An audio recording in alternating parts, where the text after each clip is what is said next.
Mas Deus leva essa questão da missão tão a sério que Ele repetiu 5 vezes essa missão.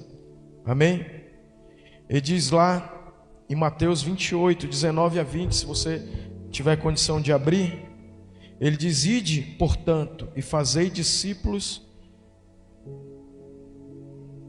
de todas as nações, batizando-os em nome do Pai e do Filho e do Espírito Santo.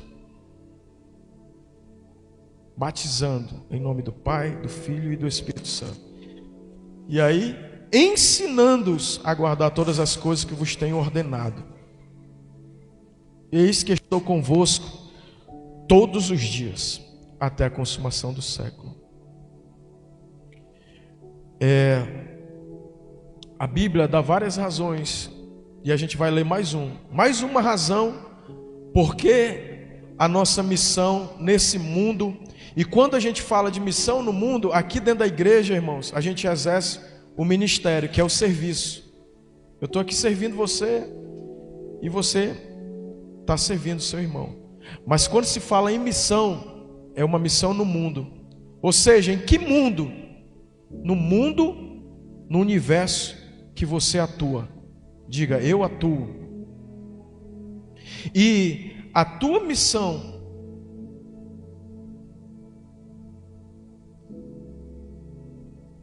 é parte de você viver para a glória de Deus. Amém? Se você cumpre a sua missão, você está vivendo para a glória de Deus. Amém? E aí, essa questão da missão, a gente pode se atrapalhar muito, esquecer, colocar ela de uma forma que não é no devido lugar dela, da devida importância que a missão tem. Amém? A gente fica como que lá no Egito, o povo de Israel foi chamado para ir adorar a Deus. E aí Moisés se apresenta para Faraó e diz: deixa o meu povo ir. Há uma ordem do Elohim, do Deus Todo-Poderoso, do Eu Sou, que nem o nome de Deus é tão santo e poderoso que Elohim, Elohim Adonai é Deus. Não é o que não tomarás o nome de Deus em vão. Era tão sério que o Deus de Israel nem nome tinha, de tão importante que é esse Deus. E aí Moisés chega para Faraó e diz: o Eu Sou me enviou, e ele disse: para te deixar o meu povo ir, me adorar. E aí o Faraó colocou cargas. Vocês fazem tantos tijolos, uma obra terrena que só toca aqui, e que a gente tem uma grande facilidade, irmão, de ficar só na obra terrena e vai colocando mais. Aí ele diz: vocês estão querendo ir adorar? Então é porque vocês não estão fazendo nada. Então joga mais fardo sobre eles de trabalho. Agora não vão colher. Os egípcios iam lá e colhiam e davam a palha, agora vocês vão ter que pegar a palha. E essa é a dinâmica do inimigo, de a gente só se envolver na nossa atividade terrena, que é importante. Amém? Cumprir a missão não quer dizer que eu tenho que largar a minha atividade ali terrena, a minha profissão, o meu emprego. Não é isso, cumprir a missão, mas é eu colocar ela no devido lugar de importância, de eu não negociar ela e deixar ela em um plano que não é isso, em último plano, em segundo plano. Mas eu tenho uma prioridade, eu fui enviado por Deus. E é poderoso isso, irmãos, porque a missão que Deus me deu é a continuação da missão de Jesus. Amém? Diga: a minha missão é a continuação da missão de Jesus. A igreja é o corpo de Cristo aqui na terra. Por isso que eu tenho que estar ligado no corpo. Porque se eu estiver fora do corpo,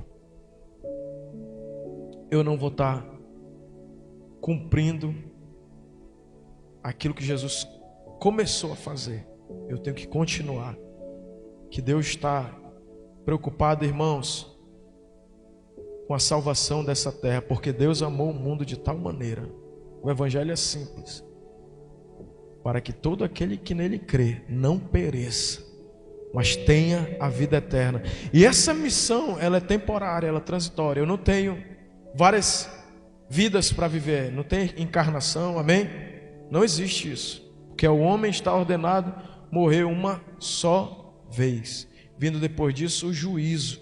E aí Deus leva tão a sério que lá em Marcos 16, 15 e 18 ele reforça a missão, amém? Ide, e disse-lhes: ide por todo o mundo e pregai o evangelho a toda criatura. Quem crê e for batizado será salvo. Quem, porém, não crê será condenado. Aí, meu amigo, a minha missão tem um peso eterno. Se eu encarar ela como ela é importante, diga: a minha missão é importante. Então, a gente veio aqui hoje, nesse culto da vitória, para a gente dar a importância devida a essa missão. Vamos fazer agora um balanço. Nós somos aqui um grupo de pessoas congregados em Cristo Jesus, amém? A gente tem que batizar a gente, tem que ganhar almas, é ou não é?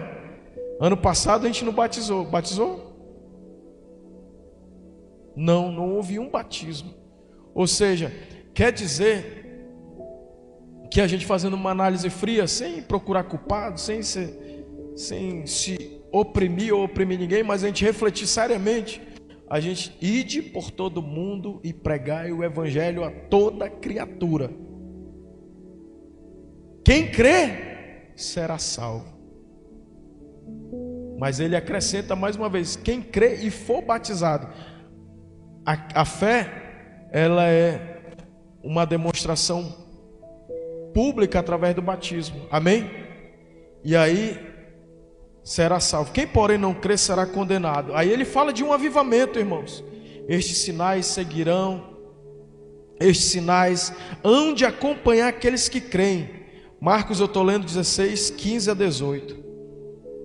Estes sinais hão de acompanhar aqueles que creem. Em meu nome expelirão demônios, falarão novas línguas. Olha aí, queridos, a missão da igreja, a missão de cada um de nós: libertar, né? Em meu nome, aqueles que creem. Estes sinais hão de acompanhar aqueles que creem. Em meu nome, o nome de Jesus, digo, o nome de Jesus vai nos dar o quê?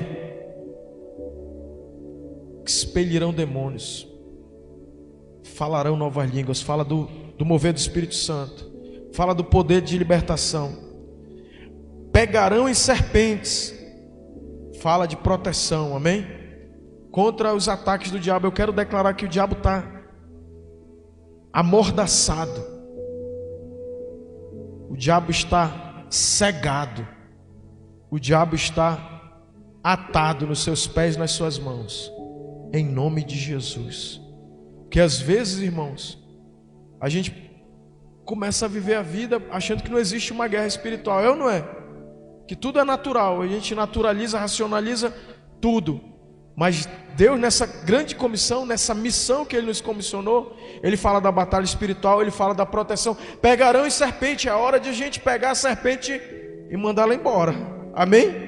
Quando alguém vê uma serpente, tem que pegar nela e jogar ela, tirar daquele território, é ou não é? Mas ele não está falando aqui, é uma figura de linguagem. Lá no Éden, a serpente tipifica Satanás, o nosso adversário, o nosso inimigo, é ou não é? E agora ele está dizendo: pegarão em serpentes, e se alguma coisa mortífera beberem. Irmãos, olha aqui para mim, o diabo, quando eu comecei a trabalhar na política, olha aqui para mim, isso é muito interessante. Eu não entendia por que os políticos, eles tinham maior onda para tomar alguma coisa, ou para lá no... Era um negócio cuidado e tal, para beber alguma coisa. E aí nos bastidores eu fui ver que todo político tem um suplente, irmão. E o que tem de pessoas que envenena isso no histórico de poder, o que tem de gente querendo tomar posição, é ou não é? de autoridade de governo, existe uma briga pelo poder. E aqui Satanás está dizendo agora, se o teu inimigo tentar te envenenar, tomar o teu lugar de poder, de autoridade, tu vai beber e não vai acontecer nada contigo. Porque se morre um que está na cadeira ali imediata, que está exercendo o poder, o outro quer envenenar, quer sabotar, como é que se diz? Tem um termo mais, quer conspirar, né? E aí Deus está nos dando aí, ó, meu irmão, ainda que haja uma conspiração do inferno para querer te envenenar, ou seja, que você morra, eu estou te protegendo dessa batalha. Não lhes fará mal, e se impuserem as mãos sobre os enfermos, eles ficarão curados. Irmãos, é tempo. Diga assim: eu sou as mãos de Jesus, eu sou os pés de Jesus. Jesus, querido, só vai falar se eu pregar. Amém? Só vai falar se eu pregar. E o pregador daquilo que Jesus fez em mim. Isso aqui é básico. A gente tem uma grande inclinação a esquecer o que é a salvação, irmãos, porque a gente se acostuma na bênção de Deus. Mas eu fui resgatado, e você foi resgatado do pecado, da escravidão de Satanás. Em alguma algema você estava preso. E a gente começa a viver essa liberdade em Deus, amém? Essa liberdade. E a gente tem uma grande tendência a esquecer de que pessoas estão lá, acorrentadas no pecado, escravizadas, como nós estávamos. Quem aqui pode dizer, eu na igreja, salvo em Cristo Jesus, é um milagre? Quem é esse milagre assim? Eu nunca me imaginei na igreja. Eu não tinha como estar na igreja, mas alguém, hoje, até o pastor Xavier se converteu na nossa família e começou a falar da experiência dele com Jesus. E eu, um adolescente já escravo, num nível muito ruim, mas a gente não pode se esquecer disso, irmão, da nossa salvação. Davi, o grande rei Davi, diz: restitui-me a alegria da minha salvação. Então eu ensinarei. Ele tinha caído, né, com Betseba lá, e Natã foi e confrontou ele no Salmo 51. E aí ele disse: pequei contra ti, Senhor, contra ti. Pequei contra Deus. Ele falou, a gente até confunde com o filho pródigo, né? Mas ele disse: eu pequei. Eu nasci em iniquidade, em pecado me concebeu minha mãe. E aí ele começa aquele processo, diz: restitui-me a alegria da tua salvação. Então eu ensinarei os pecadores o teu caminho. E aqui, como é importante isso, ele vai insistindo. Lucas 24, 47, abra aí rapidamente. Ele vai insistindo, ele diz: e que em seu nome se pregasse arrependimento para remissão de pecados a todas as nações, começando de Jerusalém. Irmãos, a gente está hoje aqui como uma igreja que tem uma missão, amém? Que tem uma missão. E essa missão é importante. E não é no sentido, queridos, de a gente ir para aquele, vamos dizer assim, para aquela cultura de uma igreja empresa, de resultado, de um crescimento pelo crescimento. Quantos estão me entendendo, irmão? Mas de a gente não desistir da missão de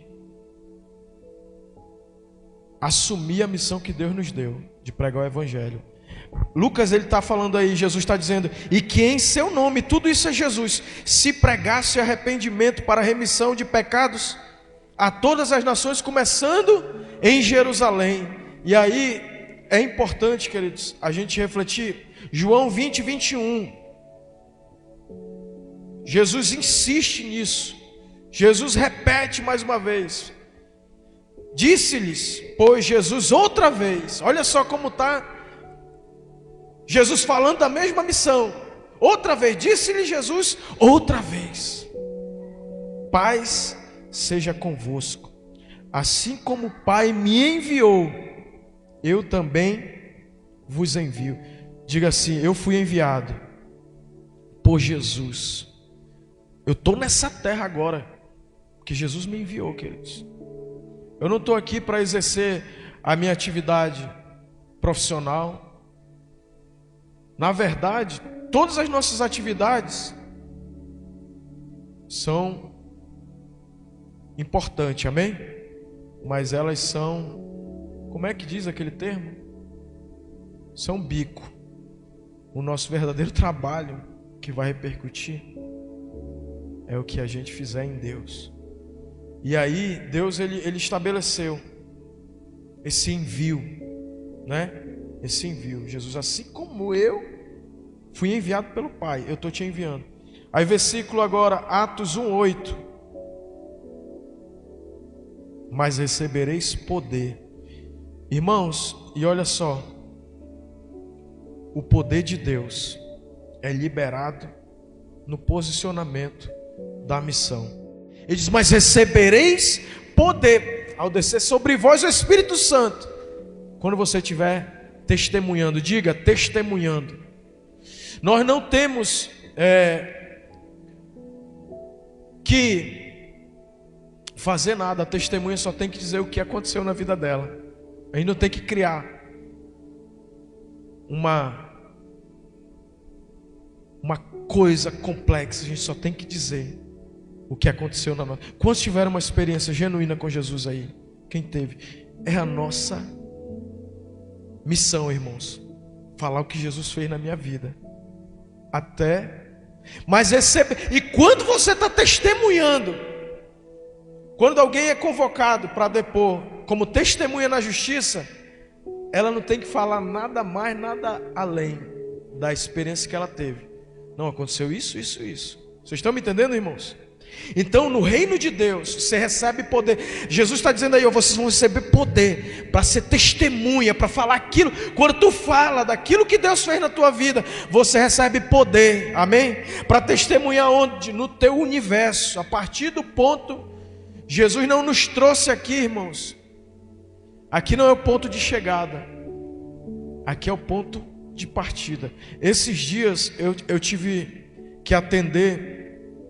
E aí, atendendo demandas já nessa questão da advocacia, e eu fui orar com famílias que estão sofrendo. E ali eu quero dizer que a tua profissão, você não está ali no teu trabalho, ali onde você exerce alguma atividade, ainda no contexto doméstico, né? Que o trabalho doméstico também você interage com pessoas. Tu não vai ali naquela mercearia, nem sei se existe mais mercearia, né? Mas naquele mercadinho. Você não está ali por acaso, irmão. Você está para testemunhar.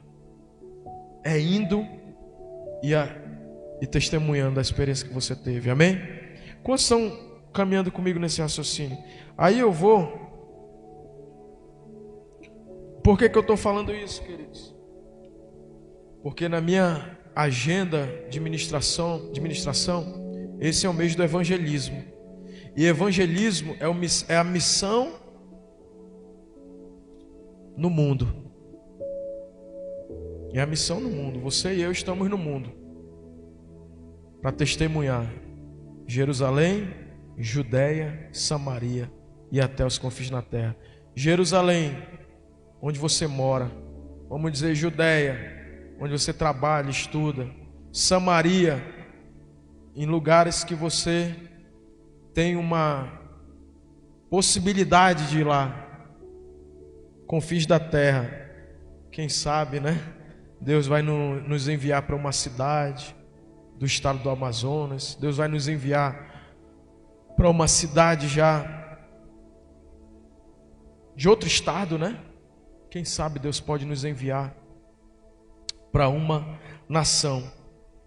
Mas por que Jesus falou 5 vezes aí sobre essa missão? Porque Ele quer dizer, eu realmente quero que vocês levem isso a sério, que vocês estudem esses 5 versículos, essas 5 incumbências dadas por Jesus, e aí no detalhe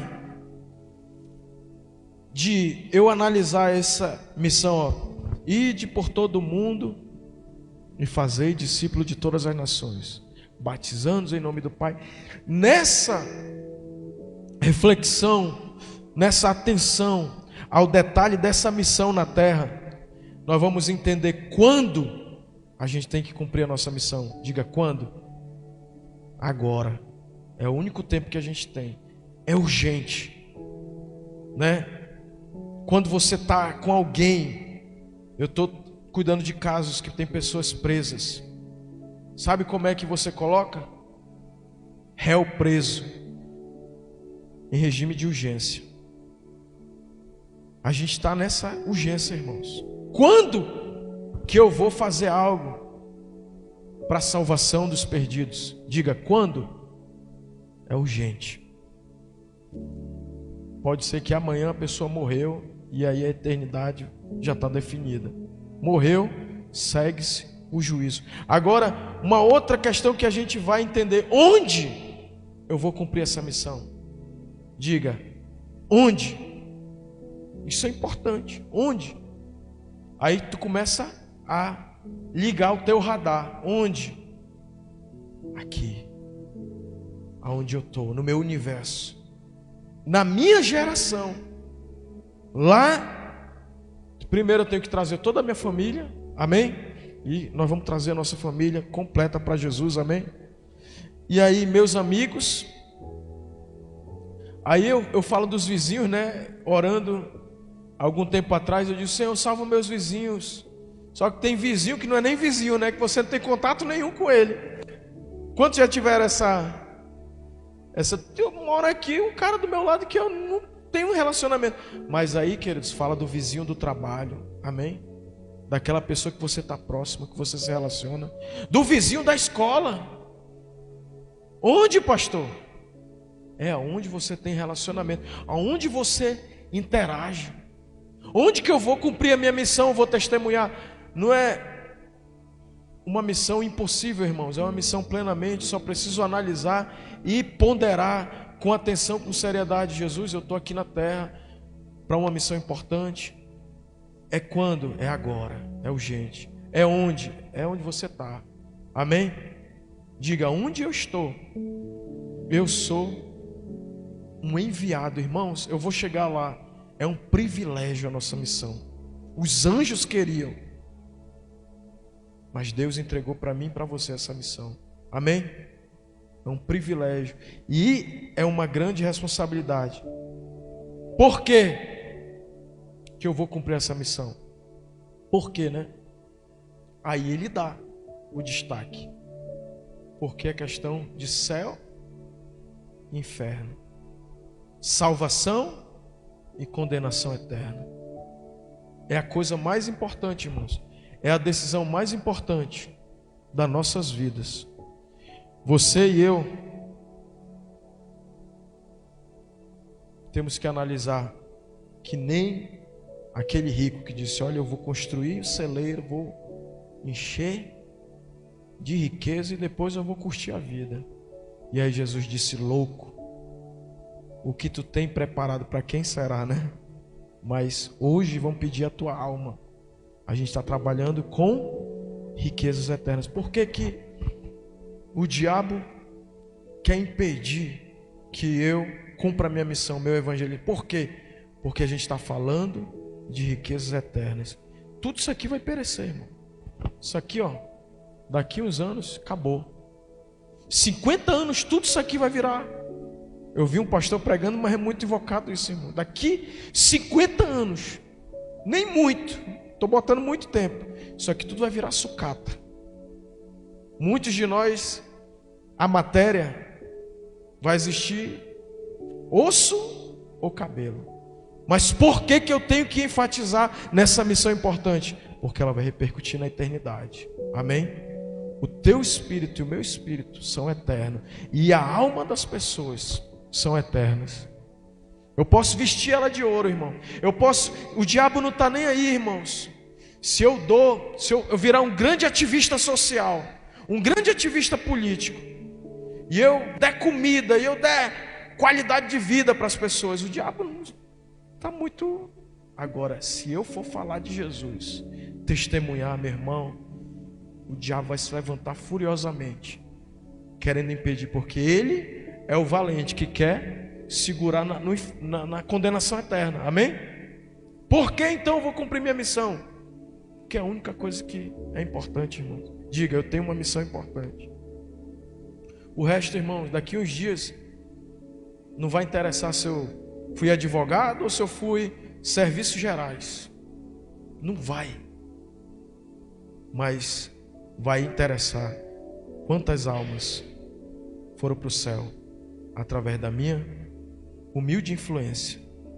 Amém, queridos? Isso é a vitória verdadeira. Jesus, ele disse, olha, compra ouro, tu é pobre, compra ouro. A gente pode construir, queridos, estruturas extraordinárias, mas se não houver salvação dos perdidos, a igreja está como um barco, diz o Leonardo de Ravenhill. Tu já pensou? A igreja é um barco de pesca, e a gente está aqui nesse planeta para pescar, e todo domingo tem os cultos por todas as igrejas, e a gente não pesca algum problema. E aí Deus está trazendo essa reflexão para mim e para você. É tempo de a gente cumprir a nossa missão, de a gente evangelizar, de a gente pescar, amém? E vai pescar, e vai vir um perdido, vai vir 2, vai vir 3, e aí a gente vai cumprir a nossa missão, amém? A igreja está muito fora do propósito. A igreja, a gente nasceu para a glória de Deus, para adorar a Deus.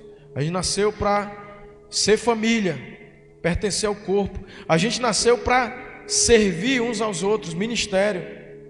A gente nasceu para maturidade, para a gente crescer espiritualmente, amém? Mas a gente está aqui, irmãos, com uma missão temporária, que é a salvação dos perdidos. E aí, essa incumbência foi dada a todos os cristãos. Essa missão não é para pastor, para sacerdote profissional. Quantos estão comigo? Essa missão é para quem se converteu, quem nasceu de novo. A gente fica achando que não, isso é responsabilidade do sacerdote profissional, daquele que foi ali, é ele que tem que fazer a obra da evangelização. Não, essa missão é para todos os cristãos, amém, queridos? E aí, e uma outra coisa, né? A gente acha que não, isso é papel, a missão é só para quem é missionário. Tem um chamado missionário. Não, essa missão de ir e fazer discípulos, de pregar o evangelho a toda criatura, é uma obrigação de todo cristão, irmãos. Não é a grande opção, é a grande comissão. A gente tem que obedecer ou desobedecer. Quantos estão me entendendo, irmão? É a grande comissão. Ele diz aqui, não se trata de algo opcional. As palavras de Jesus não são a grande sugestão. Se você faz parte da família de Deus, sua missão é compulsória. Desprezá-la seria um ato de desobediência. Amém? E quantos querem dizer, Senhor, eu quero ganhar almas, amém? Eu quero levar alguém até o encontro contigo. E isso, irmãos, talvez você não esteja ciente de que Deus o pôs como uma responsabilidade pelos incrédulos que vivem à sua volta. Agora, abra aí Ezequiel 3:18, abra aí comigo, Ezequiel 3:18.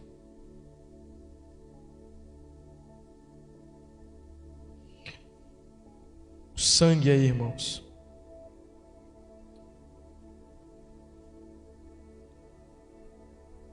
Ezequiel 3:18. Quando eu disser ao perverso, certamente morrerás. Versículo 18 eu estou lendo. Quando eu disser ao perverso, certamente morrerás, e tu não avisares, e nada disseres, para o advertir do seu mau caminho, para lhe salvar a vida. Esse perverso morrerá na sua iniquidade, mas o seu sangue da tua mão requererei. Aqui numa linguagem mais simplificada, ele diz assim: olha essa responsabilidade, querido. Se você não falar, não advertir os ímpios a parar de praticar o mal, eles morrerão em seus pecados, mas colocarei sobre você a responsabilidade pela morte deles. Então, é responsabilidade nossa, queridos. Aquele cara que está, não é converter ele, é advertir ele, amém? E hoje, lendo isso, Deus falou primeiro comigo, amém? Será que eu estou convidando? E Deus falou: tu está convidando? Que às vezes quando a gente é pastor, eu mando para todo mundo, mais de 1000 pessoas recebem. Quem está no meu WhatsApp, eu já digo, ó, vou te colocar e eu vou enviar para ti convites, pregações. Mas será que eu estou indo lá, meu irmão? Bora para a igreja, domingo tem culto, para os amigos de trabalho, para os amigos ali do meu relacionamento, né? Vai ter um GC ali, cara, bora lá. E lá a gente vai advertir, a palavra de Deus vai advertir, amém? E aí ele vai decidir. Se ele não quiser, a gente já tirou aquela responsabilidade, o sangue. Mas, irmãos, há um poder no testemunho. Pessoas se convertem. Eu me converti, irmãos. O tio já fazia a reunião, eu nunca ia. Mas chegou um dia que o peixe foi fisgado. E quantos foram fisgados também? Rapaz, um dia eu me converti. Amém? E aí, você pode ser o único cristão. Agora isso aqui é muito forte, irmãos.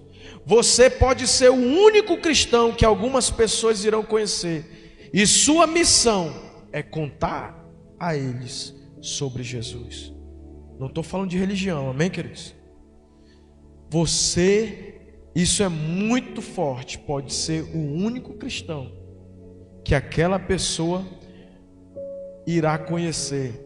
E a tua missão é contar para essa pessoa sobre o que Jesus fez na tua vida e quer fazer na vida dela. Quer salvar a gente dos nossos pecados, amém? Que é o maior milagre de todos, irmãos. O maior milagre não é o coxo andar, não é o cego enxergar, não é o mudo falar. O maior milagre, irmãos, é um pecador se transformar em um filho de Deus e ter a vida eterna, amém? Jesus disse: olha, vocês não devem se alegrar porque os demônios se vos submetem, porque vocês fazem milagres espetaculares, mas alegres, porque o vosso nome está escrito aonde? No livro da vida, né? E a gente tem que colocar o nosso nome lá e botar muita gente lá para os anjos coloca mais esse nome aí, amém? E eu quero declarar que você e eu vamos ver muitas pessoas se convertendo. Esse é um tempo de evangelização, de cumprimento de missão, de salvação de perdidos. Você vai ver pessoas da tua família vindo se render aos pés de Jesus, dizendo: eu quero, chorando, dizendo: me leva, eu quero receber Jesus, eu quero me entregar para Deus por completo, amém? Será que você pode receber essa palavra? Deus te colocou nessa terra com uma missão, e você tem pessoas que Deus vai entregar para você, e que Deus já entregou para você, e o teu testemunho vai transformar poderosamente a vida de pessoas que vão ser salvas por Cristo Jesus através da tua vida, amém, querido? Da minha vida. Será que você pode dar um aplauso a Jesus? Sua missão é um privilégio formidável, embora seja uma grande responsabilidade, é também uma incrível honra ser usado por Deus. Irmãos, não tem nada nesse mundo. Nossa querida Érica foi numa viagem linda, bela demais, né? Top das galáxias. Eu vi aí alguns vídeos, né? O Junho, Saima, Sara, uma benção. E naquele lugar ali parece uma alegria, né? A gente quando se diverte, mas a alegria de ver alguém sendo salvo, irmãos, é incomparável. De ser usado por Deus, irmãos.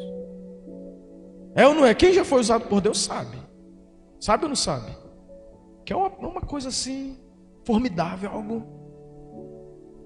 É melhor do que ir para Disney. Diz que ir para Disney, né? Tem até no. Me ajuda aí, vocês que são empresários, que falaram muito da Disney, né? Tinha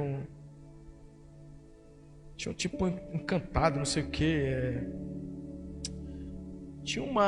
Tem um cara em Manaus vendendo uma mentoria sobre questão do padrão da Disney, né? De encantar as pessoas, né? Parece que é isso, de encantar o cliente, né?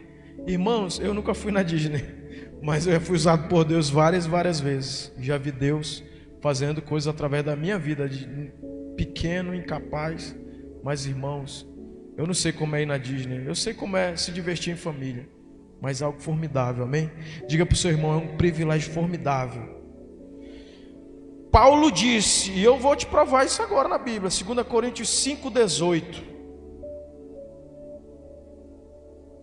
Ora, tudo provém de Deus, que nos reconciliou consigo mesmo, por meio de Cristo, e nos deu o ministério da reconciliação. Irmãos, Paulo diz, na Bíblia Viva, todas essas novas vêm de Deus, que nos trouxe de volta a si mesmo, por meio daquilo que Cristo fez. E Deus nos deu o privilégio de insistir com todos, para que se tornem aceitáveis diante dele e se reconciliem com ele. Irmãos,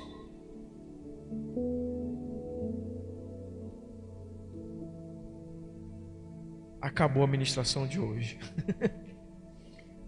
Mas não tem coisa mais assim, você está em paz com Deus. Quantos foram reconciliados aqui? Irmãos, a gente lembra lá, há 20 anos atrás, 10 anos atrás, quando você chegou com sua vida cheia de peso, cheio de culpa, cheio de pecado, e aí Jesus perdoou você. Não tem alegria, não tem nada que se compare com isso. A alegria da salvação. Paulo está dizendo, se reconciliar com Deus. Eu posso estar vivendo, irmãos, com todas as possibilidades que esse mundo pode oferecer, mas se eu não tiver salvação, eu estou com uma sede que só Jesus pode saciar. Aquela mulher no poço, né? E eu quero declarar que a Ieve vai chegar agora e vai beber da água da salvação e vai dar para muitas pessoas. Aquela mulher samaritana estava no poço, Jesus chegou e disse, dá-me de beber. Aí ela disse, como tu, eu sou samaritana e tu, judeu, vem falar comigo? E ela disse, isso é inadmissível. E Jesus disse, se tu soubesse quem é que está te pedindo, eu é que te daria a água da salvação, a água viva, a água que traz a vida. E ela disse, como que tu vai me dar água se tu não tem como tirar? Aí ele disse, eu não estou falando de água aqui, que amanhã tu está com sede de novo, mas essa água que eu estou te falando é a salvação, que quando tu beber dela, tu nunca mais vai ter sede. Isaías diz, né, vinde, comprai sem dinheiro e sem preço, bebei das águas da salvação. Mas eu queria que você orasse, pedindo, renova, Senhor, nossa missão, dentro de nós, queima de novo esse amor pelos perdidos, amém? E aí, olha aqui para mim, aquela mulher que estava ali achando que não ia ganhar mais nada na vida, que estava desprezada, ela foi meio-dia ali, no horário que ninguém ia no poço, porque ela era uma mulher que não tinha valor, não tinha dignidade. Jesus disse, olha, chama o teu marido. Ela disse, eu não tenho marido. Aí Jesus disse, disseste bem, 4 maridos tu tivesse, o que tu tem agora não é teu marido. E ela, veja que tu és profeta. Jesus salvou aquela mulher, irmãos. E onde é que deve adorar? Alguns dizem que é aqui no Monte Gerizim, outros dizem que é em Jerusalém. Onde que deve adorar? Tu é profeta. Mas Jesus disse, vem a hora e já chegou, que os verdadeiros adoradores adorarão o Pai em espírito e em verdade. E aquela mulher que encontrou a água viva, ela saiu correndo e trouxe a cidade. E eu quero declarar que a Ieva é essa mulher, amém? Nós bebemos da água viva e a gente vai trazer essa cidade para Jesus, amém? Eu encontrei alguém que falou tudo que eu precisava. Venham, vocês vão ver. Ele vai dizer tudo que vocês precisam. Querido, é tempo da Ieva se levantar, irmãos. Nós éramos aquela samaritana que não tínhamos marido, que não tínhamos. Ele diz, ó, canta alegremente, ó estéril, e vós que não tivesse marido, não impeça. Isaías diz, né? Porque tu transbordarás para a direita e para a esquerda. Firma bem a tua estaca, estica bem as tuas cordas, estende o todo da tua habitação, porque tu vai transbordar para a direita e para a esquerda.